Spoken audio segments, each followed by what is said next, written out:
When I was in secondary school in the mid-1980s, my school library had a book that I loved, The State of the World Atlas. It had maps showing the world using various themes, what countries had capital punishment or conscription or power plants, or I think you get the basic idea.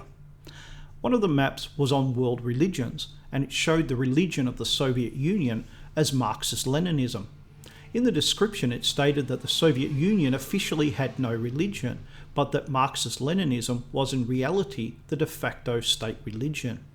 It had a Bible, the Communist Manifesto, and other holy texts.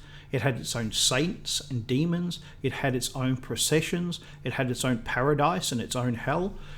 It was my introduction to an idea I found quite shocking, that politics could be a substitute for religion. For a long time, the idea sat there, but I did not forget it. Today, I think that they are correct, that belief is belief, whether that belief be of a material or of a supernatural nature.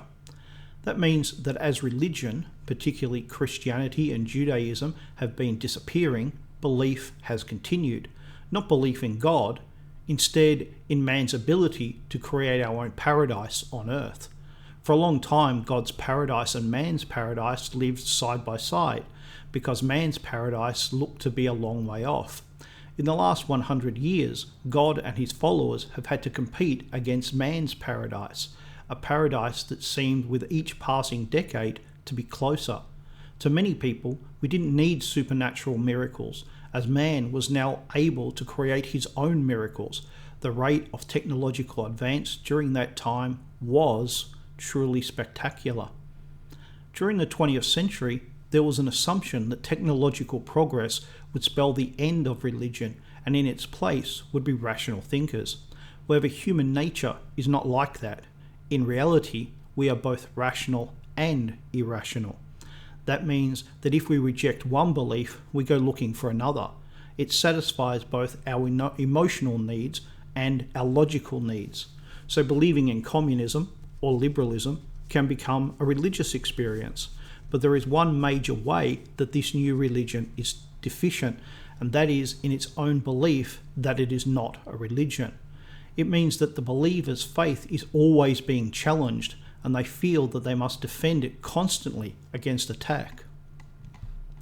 All modern political philosophies are Christian heresies, but they have never completely shed their Christian skin. Missionary work is important, so is preaching, so is conversion. However, unlike Christianity, there is no church to gather at for that work. Instead, everywhere becomes their church. And it's not just one day a week, every school, every workplace, everywhere. And it must be directed at everyone at all times.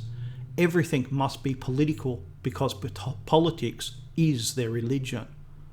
It's why the time when you could have a rational argument about politics and religion are over. As the Z-Man wrote, today even NASCAR is a sermon. As there's no churches anywhere is a good place for a sermon, and for any reason. Today I read that the word fascist simply means heretic. As soon as I read that, I knew it was true. So that means that racist, Nazi, sexist, homophobe, Islamophobe also simply mean heretic. For example, I'm a racist, not because I hate people of another race, because I do not believe or support the current religious orthodoxy. That is why no matter how much we bow down, it can never be enough. We must become orthodox ourselves, just like them, if we wish to be saved. We have all seen this get worse. We have left the battle of ideas, and now we have entered into the battle of wills. Is their will really stronger than ours?